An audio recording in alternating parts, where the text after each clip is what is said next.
자리에서 일어나셔서 오늘 우리에게 주신 하나님의 말씀 요한복음 7장 37절에서 53절 말씀 교독하겠습니다.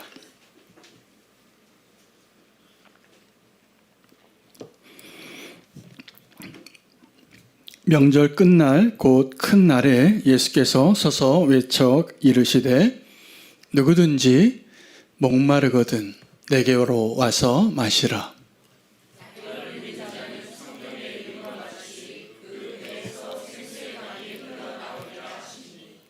이는 그를 믿는 자들이 받을 성령을 가리켜 말씀하신 것이라. 예수께서 아직 영광을 받지 아니하셨으므로 성령이 아직 그들에게 계시지 아니하시더라.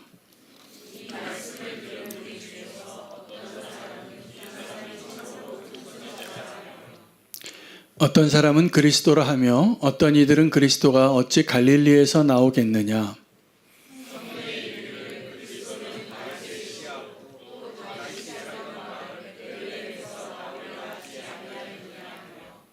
예수로 말미암아 무리 중에서 쟁론이 되니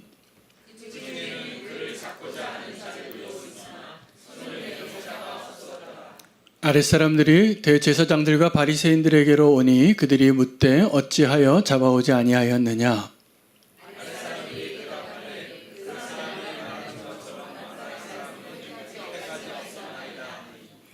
바리새인들이 대답하되 너희도 미혹되었느냐.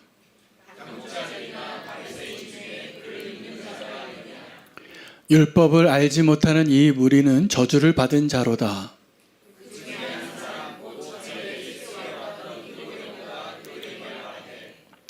우리 율법은 사람의 말을 듣고 그 행한 것을 알기 전에 심판하느냐.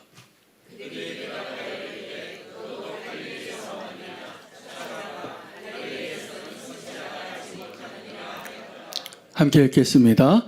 다 각각 집으로 돌아가고. 아멘. 하나님의 말씀입니다. 자리에 앉으시기를 바랍니다. 오늘 이 본문을 하나님 우리에게 주셨는데 저는 오늘 이 추석 명절을 맞이해서 오늘 이 본문을 정한 게 아니라 계속 요한복음을 이렇게 설교해 나아가는 과정 가운데 오늘 본문을 우리가 정해서 제가 말씀을 준비했습니다. 근데 오늘 이 말씀이 명절 앞에 둔 오늘 본문이잖아요. 그런데 오늘 본문에도 명절이 나옵니다. 예수님도 그 명절을 지내셨는데 6월절 마지막 날 큰 날이 언제냐면 초막절입니다. 초막절 마지막 날에 있었던 일들에 대한 기록이 되겠습니다. 여러분 이제 내일이 추석인데 오늘도 우리가 명절 앞에서 이렇게 빈자리가 좀 많습니다. 이제 가족들 만나러 가시고 또 민족의 대이동이 시작이 되셔서 또 새롭게 오신 분도 계시지만 많이 또 고향에 내려가신 분들이 많은데 오늘 이 명절을 통해서 우리가 이 추석의 때에 놓치지 말아야 할 하나의 기도 제목이 있다면 우리가 감사하는 추수를 놓치지 않는 것입니다. 추수의 계절인데 물론 추수감사절 따로 있지만 우리가 추수해야 될 열매 가운데 어떤 일을 성취하고 하나님이 허락하신 그 열매를 경험하는 것들 중에서 가장 중요한 게 있다면 나는 오늘 이 자리에 감사하는 사람으로 섰는가를 확인해 보시면 좋겠습니다. 감사하는 사람으로 서고 있는가. 그렇다면 그것을 통해서 하나님은 저와 여러분을 감사의 열매로 여겨주실 겁니다. 만약 우리에게 감사가 부족하다면 오늘 결단하시면 되겠습니다. 저희 가족이 추석을 맞이해서 이제 우리 가족 단위의 이렇게 모임 말고 우리 친척들이 함께 모이는 자리가 있습니다. 매년 추석 전날 모이는데 올해는 전전날 모이기로 했습니다. 그래서 이미 모이고 왔거든요. 교회 일정도 있고 해서 날짜를 약간 조정해서 같이 만나게 됐는데 저희 아버님은 실향민이세요. 고향이 이북이신데 내려오면서 5형제가 함께 내려오셔서 고향이 없으니까 이분들이 아주 근면 성실하게 사시고 자수성가하셔서 소원이 있으셨는데 고향을 만드는 거예요. 그래서 열심히 젊은 시절에 이제 돈 번 거 가지고 조금씩 이렇게 돈을 모으셨나 봐요. 그 산을 하나 사셨어요. 그래서 그 선산에 모이는데 저희 아버님 따라서 제가 아주 어렸을 때는 한 50명이 모였습니다. 대가족이죠. 대가족이 함께 모여서 식사하고 예배 드리는 게 저희 어렸을 때 추석의 기억이에요. 근데 올해는 몇 명이 모였냐면 10명 조금 넘게 모였습니다. 이제 그게 잘 안 모여지는 거예요. 자식들은 이제 그 다음에 잘 모이기가 어려운데 올해도 이제 모이는데 제 사촌 형님들이 이제 오늘 우리 교회 한 장로님 나이뻘쯤 되세요. 근데 이제 그 사촌 형님들과 함께 예배를 드리는데 제가 목사라고 저한테 이제 예배 인도를 부탁하셔서 이제 예배를 드렸습니다. 근데 산에 못 올라갔어요. 비가 너무 많이 내려가지고. 산에 못 올라가고 그 밑에 이렇게 비가 조금 이렇게 안 내리는 이렇게 조금 초마에 이렇게 모여서 서서 예배를 드린 거예요.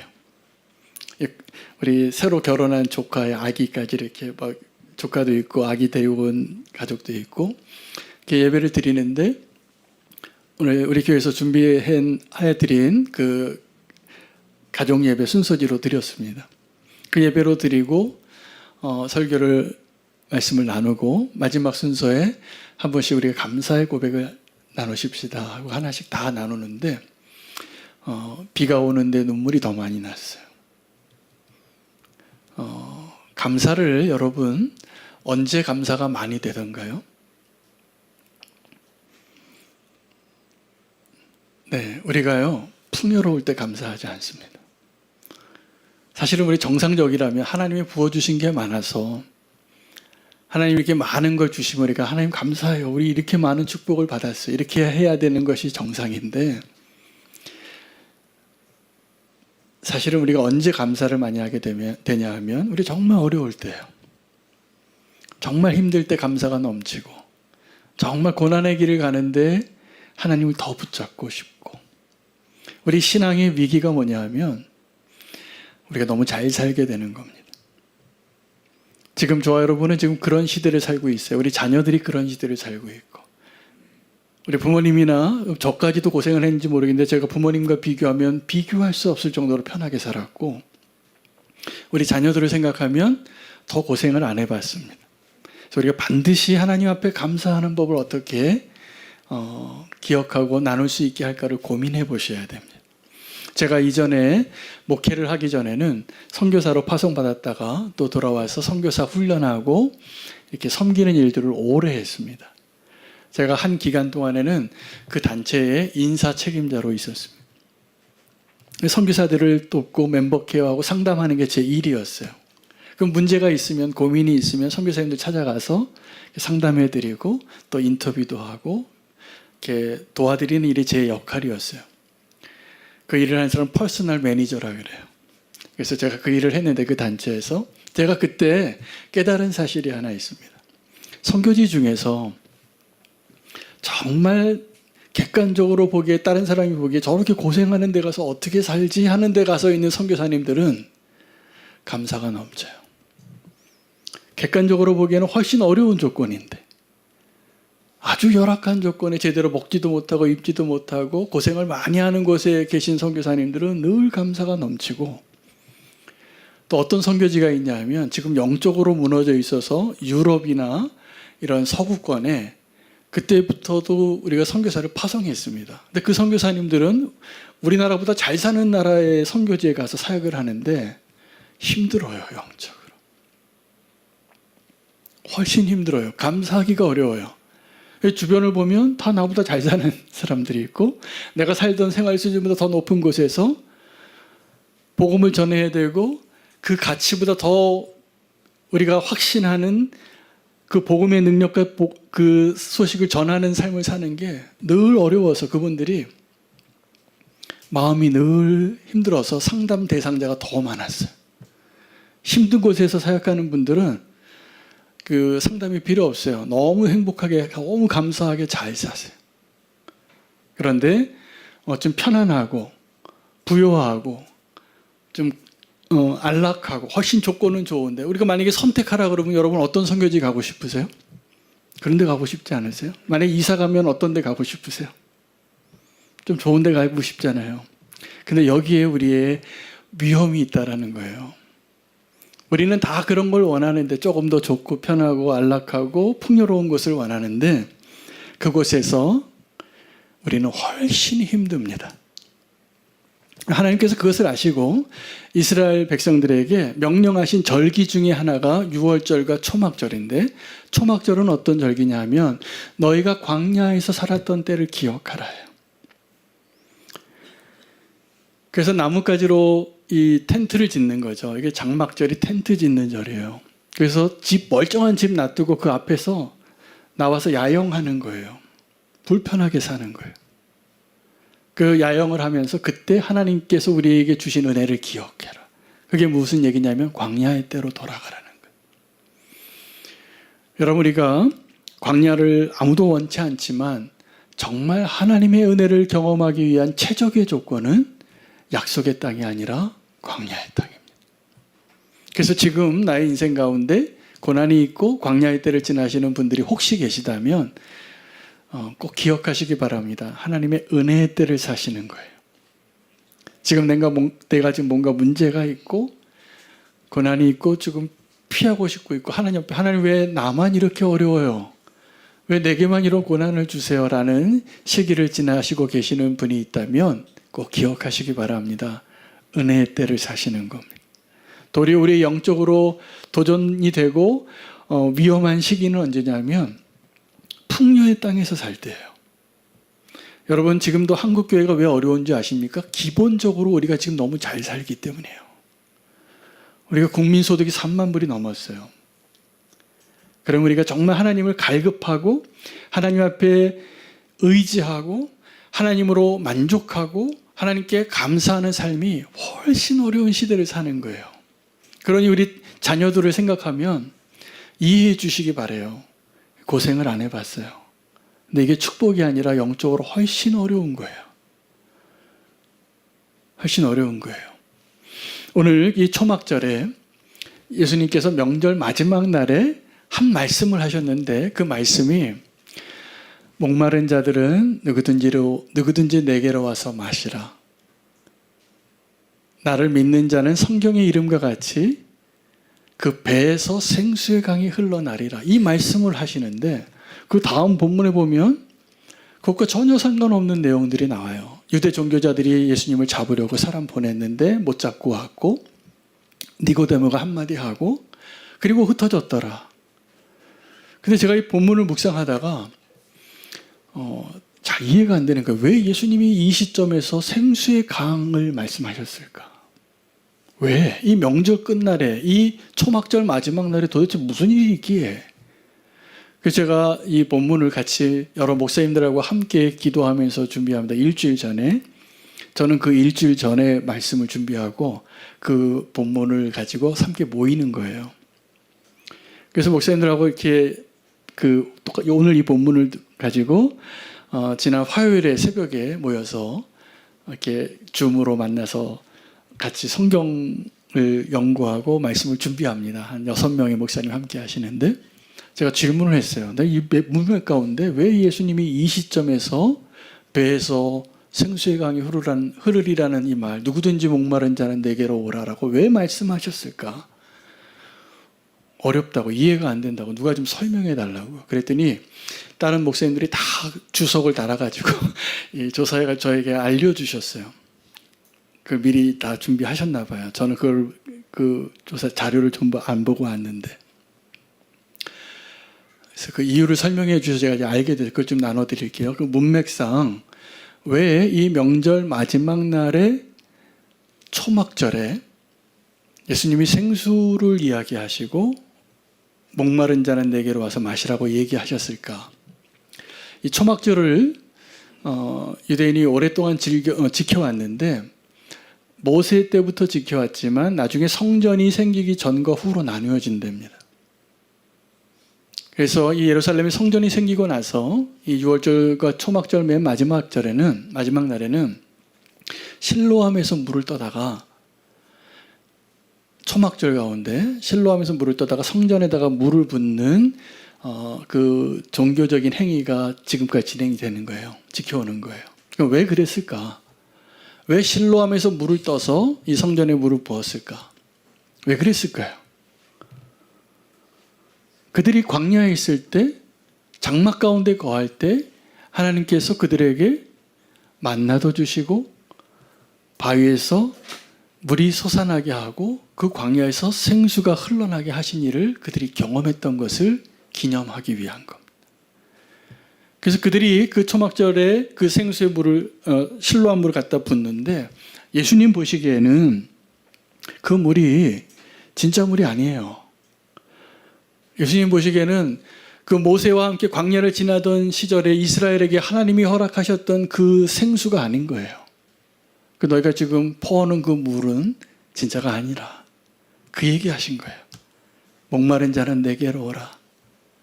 내가 다시 목마르지 아니할 생수를 너에게 주리라. 광야가 어디일까요?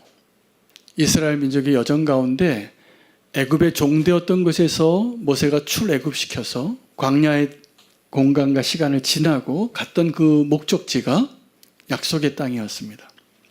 그 약속의 땅을 들어가기 전에 그들이 그 광야에서 40년 동안 불순종하고 믿음이 없어서 다시 돌이켰던 그들과 함께 하셨던 하나님의 살아있는 증거 두 가지가 오늘 성찬 예식 때 우리가 나누었던 그 떡과 포도주예요. 하늘에서 내려온 그 떡이 뭘까요? 만나죠. 그들에게 물을 주셨는데 반석에서 물이 솟아나고 그 광야는 어떤 곳이냐면 물이 없는 곳이에요. 여러분 지금도 물이 없으면 광야가 되고 사막화가 진행이 될 겁니다. 그러겠죠? 이 물이 메마르게 되면 옥토 같은 땅이 어떻게 될까요? 광야가 되겠죠?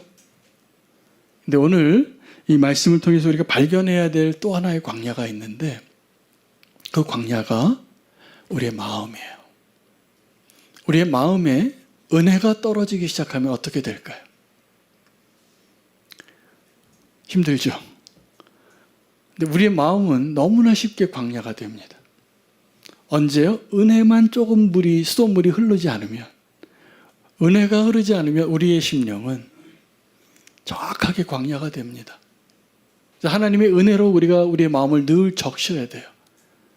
초막절을 지낼 때 그 광야를 지내는 그 과정 가운데 여러분 광야는 어떤 것이냐면 우리가 은혜를 경험하고 감사를 고백할 수 있는 최적의 상황이 조건이 광야예요. 근데 우리의 마음이 그 메말라서 오늘 본문 가운데 예수님이 뭐라고 말씀하셨냐면 그 배에서 생수의 강이 흐르게 하겠다는 거예요. 어디에서요? 배에서. 그럼 이 배가 뭘 의미할까요? 이것도 찾아봤어요. 찾아봤더니 이 배는 두 가지 의미가 있는데 하나는 창자를 의미해요. 또 하나는 우리의 깊은 마음을 의미해요. 여러분 우리의 깊은 마음이 오늘 이 생수의 강이 흐르는 성령의 역사가 임하는 생수의 강이 흘러가야 하는 그 광야와 같은 곳입니다. 은혜가 메마르면 우리의 마음이 쉽게 광야가 될 것입니다. 그러나 그 광야 같은 우리의 마음에 은혜의 강물이 흐르면 우리는 하나님을 찬양하고 감사하고 주님과 넉넉히 그 광야를 지나는 하나님의 백성이 될 것이라고 저는 믿습니다. 오늘 우리의 마음이 주님 앞에 생수의 강이 흐르는 광야가 되시기를 축복합니다. 예수님께서 사마리아를 지나가다가 수가라는 그 사마리아 안에서도 수가라는 조그만 마을을 지나가시다가 한 여인을 만났어요. 오늘 그 여인과 한 이 대화랑 똑같은 얘기예요. 그 여인이 그 우물가에 나와서 물을 길러 왔는데 정오에 그 뜨거운 대낮에 중동 지역에서 그 뜨거운 대낮에 그 광야에 있는 우물에서 물을 깃는 것은 미련한 짓이에요. 너무 더워요. 너무 뜨겁고 아무도 그때 물 안 길어요. 가서 낮잠 자고 있지. 근데 그 여인은 사람들의 눈을 피하고 싶어서 정말 그 물을 그때밖에 못 길 수밖에 없는 상황 가운데 물 기르러 왔는데 예수님이 마침 사마리아를 지나가시다가 그 여인을 만나서 대화를 시작하시는데 예수님이 그 여인에게 이렇게 말을 걸었어요. 대화를 시작할 때 예수님의 의도는 내가 너에게 생수를 주겠다. 이게 예수님의 의도인데 그때 예수님은 뭐라고 말씀하시냐면 물 한 잔 다오. 한 컵만 줄래? 라고 물으십니다. 이 여인이 물 한 잔 달라는 그 유대인 남자를 이상하게 여겨요. 당신 왜 그러십니까? 난 지금 사마리아 사람인데 당신 유대인 남자고 지금 유대인과 사마리아는 서로 상종도 안 하는 사이인데 왜 나에게 말을 거는가? 그 대화의 끝은 내가 너에게 생수를 주겠다는 거예요. 다시 목마르지 않냐. 여러분 우리의 심령이 메말라지는 것을 느끼신다면 오늘 이 자리에서 하나님께서 다시 목마르지 아니할 생수를 주시는 것을 갈망하게 되어지는 저와 여러분 되시면 좋겠습니다. 이 예수님께서 이렇게 생수의 강이 흐르게 하겠다. 너희 배에서 생수의 강이 흐르게 하겠다. 여러분 이것은 성령이 임하시는 것을 의미한다고 오늘 본문에 설명하는 것입니다. 이것은 성령을 의미하는 것이라. 그런데 왜 아직 성령을 안 주셨냐면 예수님의 영광의 때가 아직 오지 않았기 때문이에요. 그들 가운데 유대인 종교 지도자들이 예수님을 잡으러 아랫사람을 보냈는데 그 아랫사람들이 예수님을 못 잡아옵니다. 갔더니 이런 말을 해요. 내가 이런 사람 처음 봤어요. 이 사람 나쁜 사람인 줄 알고 난 체포하러 보냄을 받았는데 이 사람 도저히 잡을 수가 없어요. 라고 말한 거예요. 왜 그랬을까요? 그들의 마음에 양심이 작동한 것이죠. 여러분 성령님께서 우리의 마음 가운데 어떻게 역사하시냐 하면 이렇게 역사합니다. 우리의 양심을 깨우세요.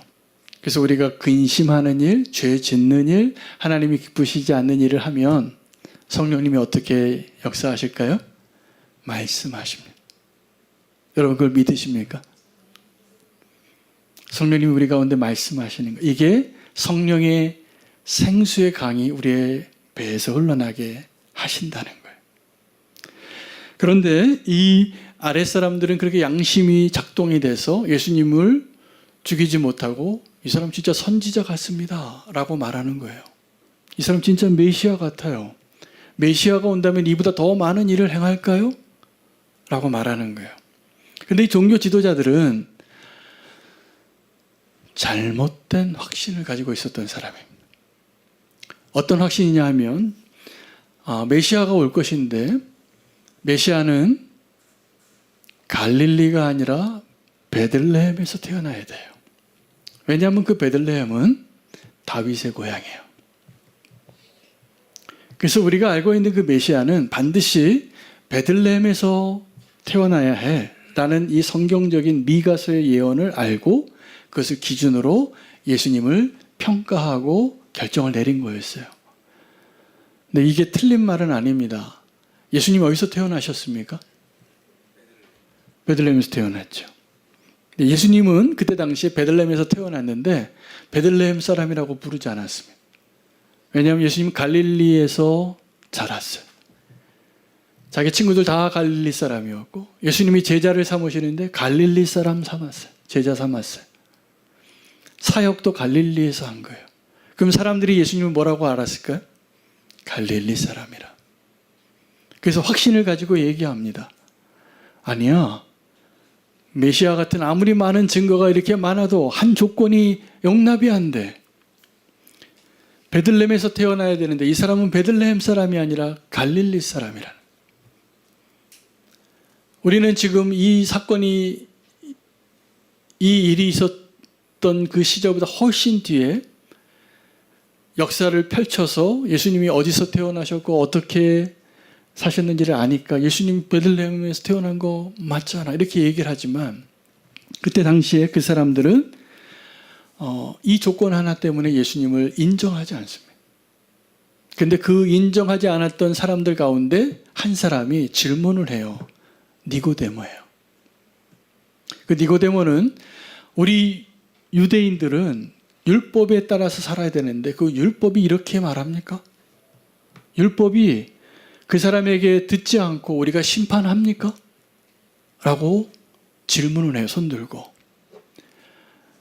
자, 이 아랫사람들과 이 니고데모의 차이는 그때 당시에 많은 유대인들이 그 편견에 잘못된 정보에 잘못된 확신을 가지고 있었던 그 자리를 벗어날 수 있는 용기를 가지고 있었어요.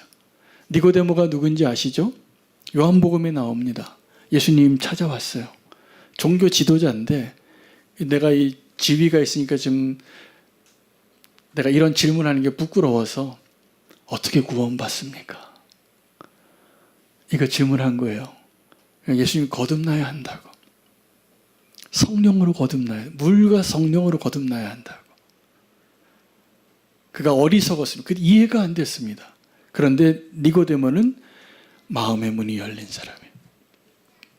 그래서 그 종교 지도자들이 회의할 때 진리에 훨씬 가까이 있었던 사람이에요.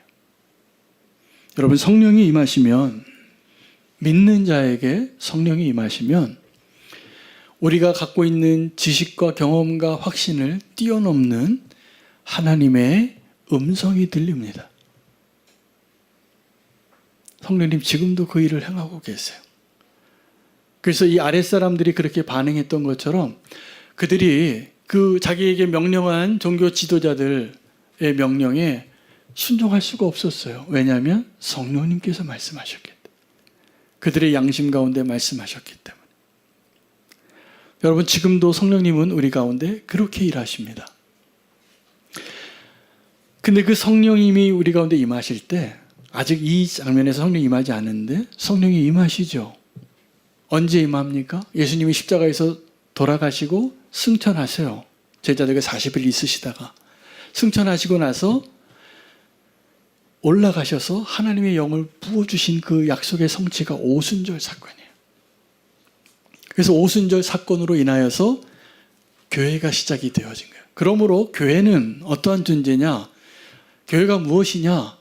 만약에 누가 물으시면 이렇게 대답하시면 돼요. 교회는 성령의 열매입니다.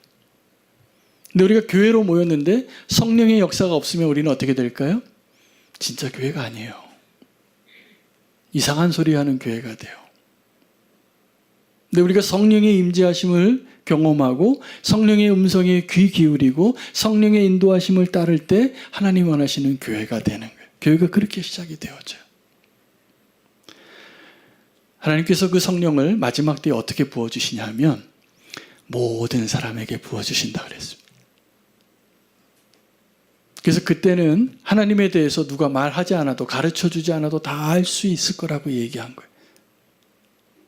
지금 저와 여러분이 그러한 성령의 시대를 삽니다.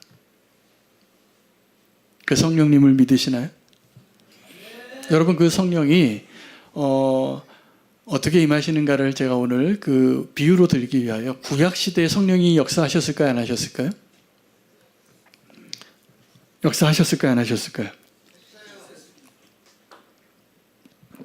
그러면 정말 올바르게 살았던 믿음의 사람들에게만 역사했을까요? 아니면 잘못된 삶을 살던 사람에게도 역사했을까요?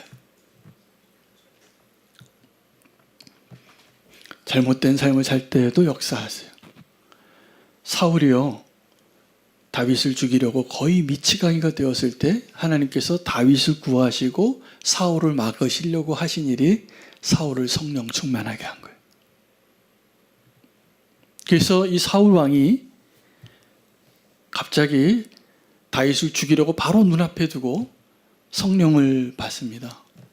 그래서 그가 막 예언을 해요. 옷을 막 벗으면서. 그래서 구약에 이렇게 기록이 되어져 있는 거예요. 선지자 가운데 사울도 있느냐.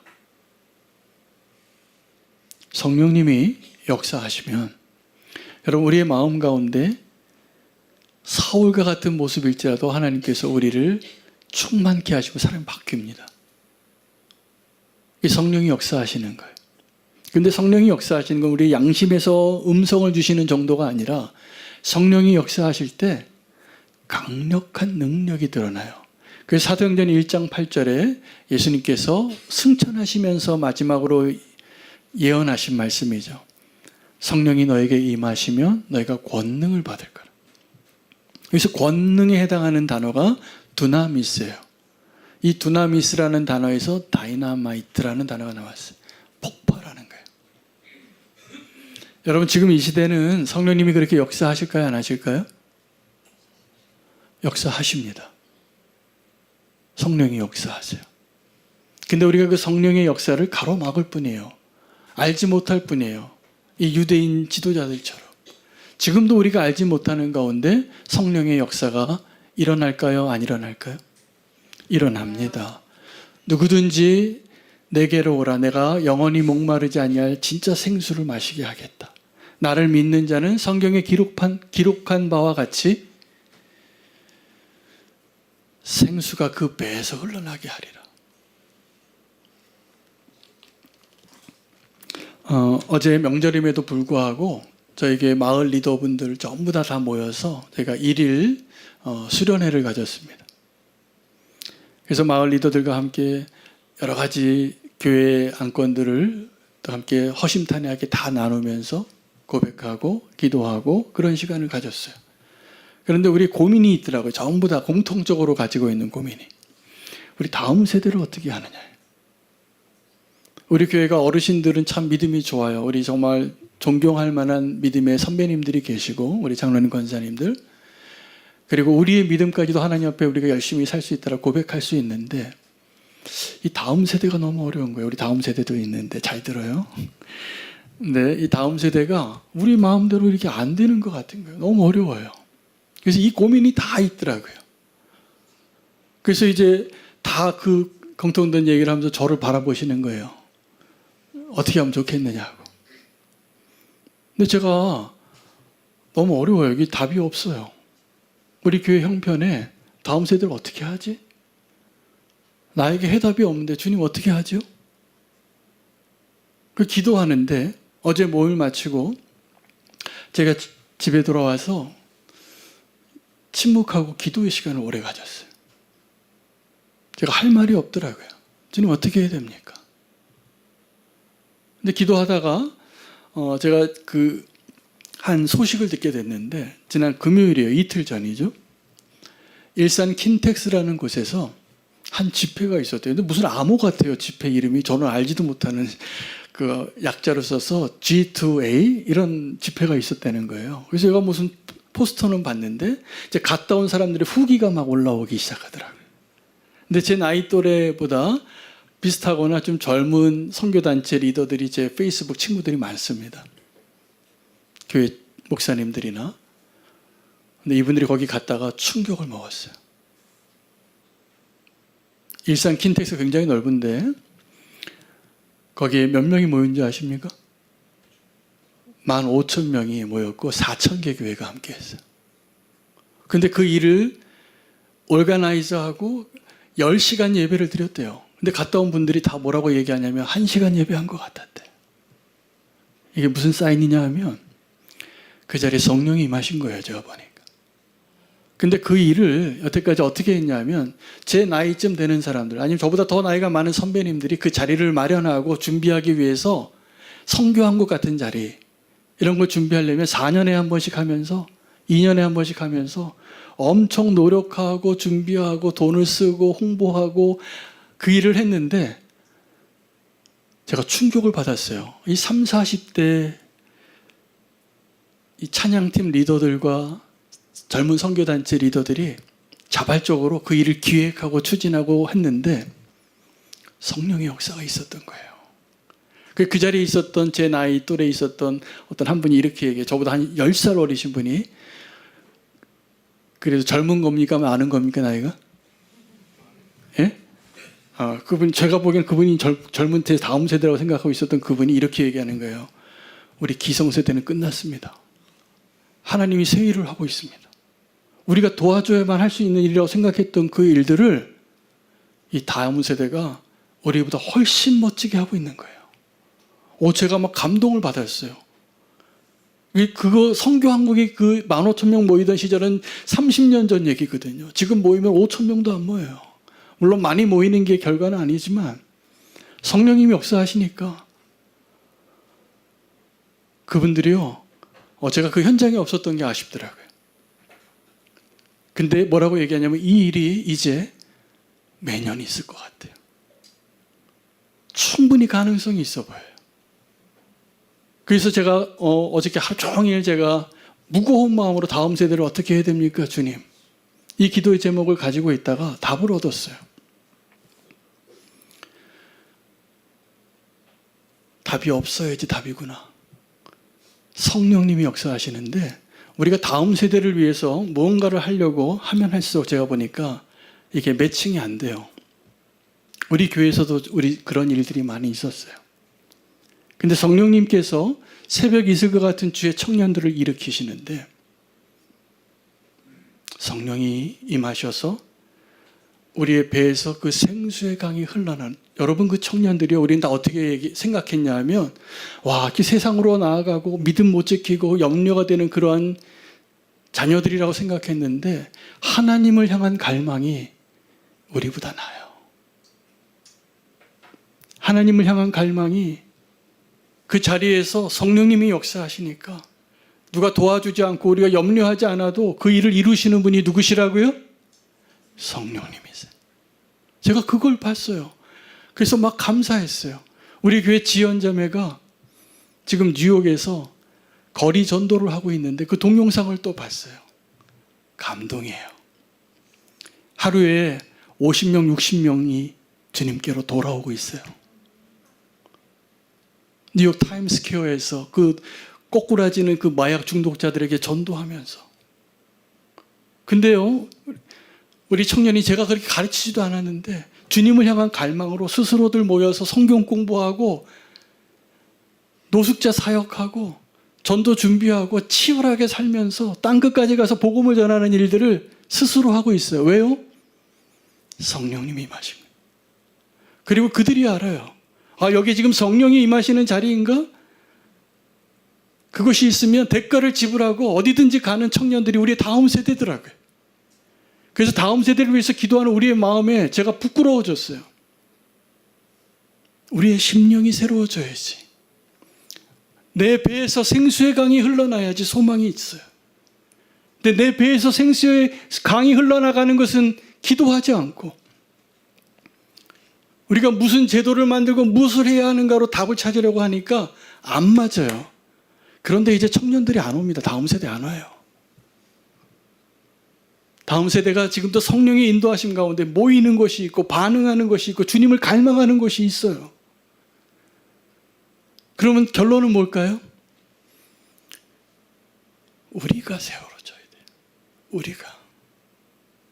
그게 우리 다음 세대를 위해서 할 수 있는 최선의 길이에요. 우리가 성령 충만한 모습으로 살고 성령에 반응하여서 우리가 그 다음 세대를 위해서 나를 드러내지 않고 나의 방식이 아니라 하나님의 방식과 하나님의 관점으로 그들을 위해서 기도해 주시기를 바라요.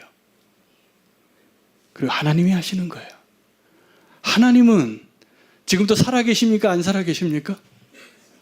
지금 이 세상에 영이 가득하고 우리 자녀들을 세상에 뺏길 것 같은 염려가 있으신 분들은 잘 들으시길 바라요. 정말 믿음이 있으십니까?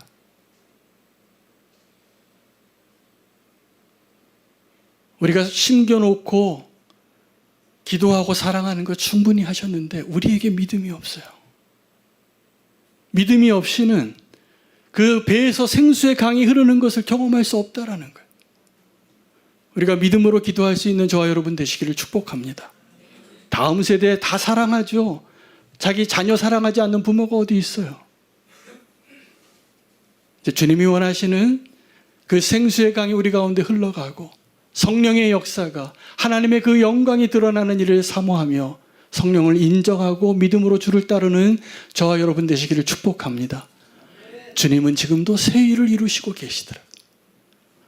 하나님이시니까, 성령님이시니까 오늘 그 일을 이루시는 주님을 저는 고백하며 선포합니다. 주님께서 살아계십니다. 믿음의 사람이 되시기를 축복합니다. 오늘 이 결단으로 주님 앞에 봉헌 드리도록 하겠습니다.